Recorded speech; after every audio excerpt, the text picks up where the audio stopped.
Hey, as I said, we're going to now continue what's going on next. So, as we last left this lecture, the Continental Congress had convened. That was the first one because it was winter and things are cold, and some of the people in New England couldn't get out because it's cold and there's a lot of snow.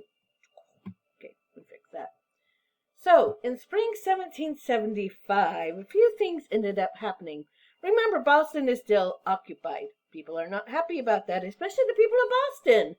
So Boston used their winter to train the militiamen. So, all the British are all chilling, going, oh, this is even colder than England. Where's all this snow? Where's my rain to warm things back up? No, it gets really cold up there. So they decided we're going to train our militiamen, and they renamed themselves the Minutemen. Once again, we still do have a militia in the United States. We now call them the National Guard. So Minutemen is because they're going to be able to get ready on a minute's notice.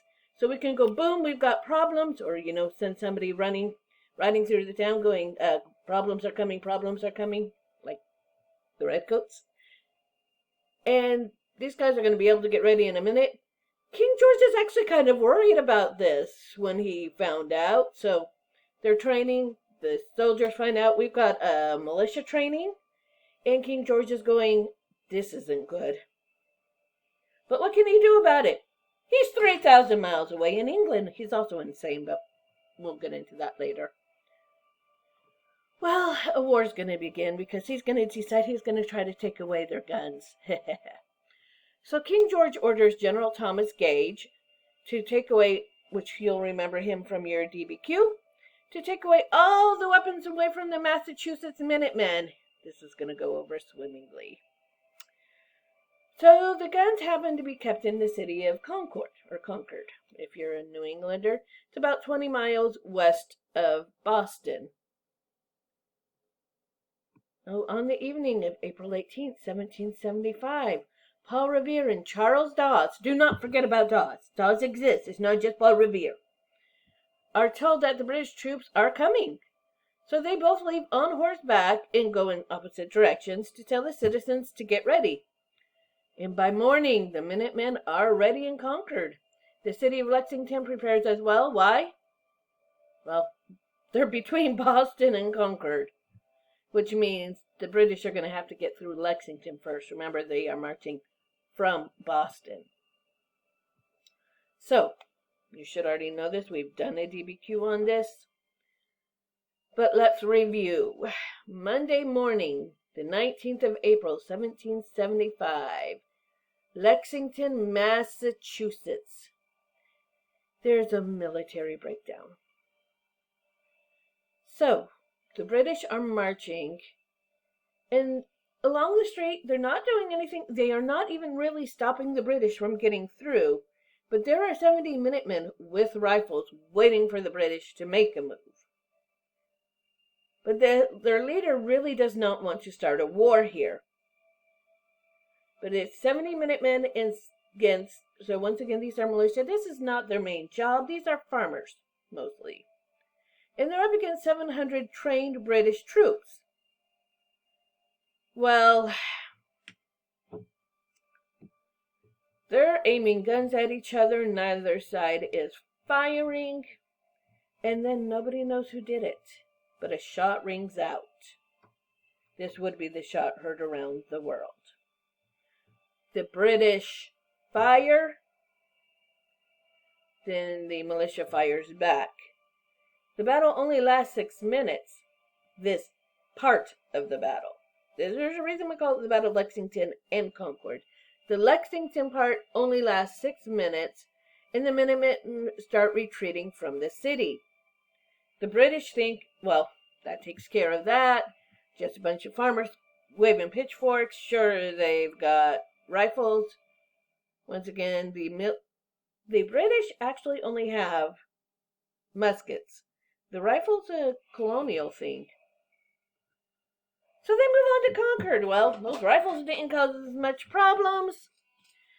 Those militiamen weren't a big deal. We're going to be good. We're going to take care of these weapons they're stockpiling because, they showed up with rifles, obviously. They've got weapons. Well, news happens to reach Concord that Lexington has fallen and the British redcoats are coming. Yes, redcoats, it does mean troops. It actually goes back to the Battle of Bosworth in 1485.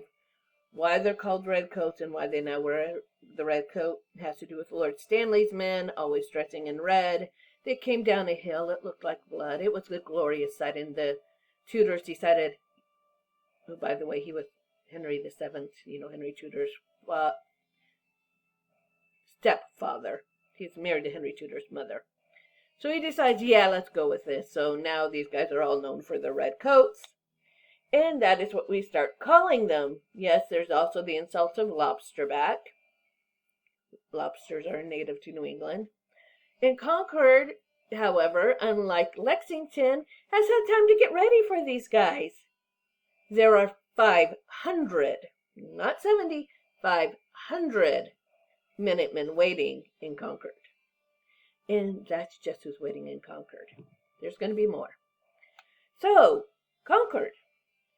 The Minutemen managed to hold off the British. They actually, however, start firing they went to find the supplies. They find what they find because one of the colonists is obviously a Tory and told them where the weapons were being kept, not knowing somebody else knew he'd told them and they'd moved the weapons. So they find an empty shed.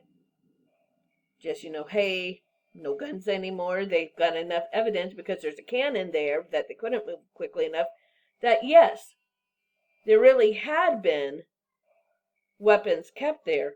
So they decide to set it on fire.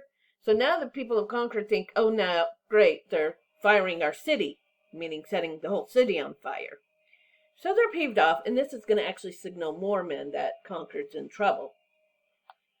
Well, they're waiting.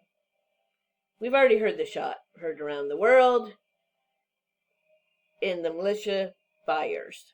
And they kill 250 of those 700 British troops immediate at Concord. So they start running back to Boston. There are more militia waiting for them. The rest of the Massachusetts militia are coming down on them as they are trying to get to Boston. So they are shooting. The British are trying to shoot back, but they stop. They're dead. So they do a hasty retreat, run, shoot, run, keep running, guys. As more and more militia come down at them. So they finally get themselves in Boston, and they basically have to barricade themselves in Boston, knowing we leave.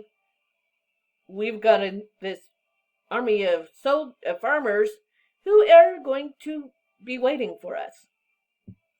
So no, they never do get the weapons at Concord because they'd moved them. And of course, King George is not going to be happy about this.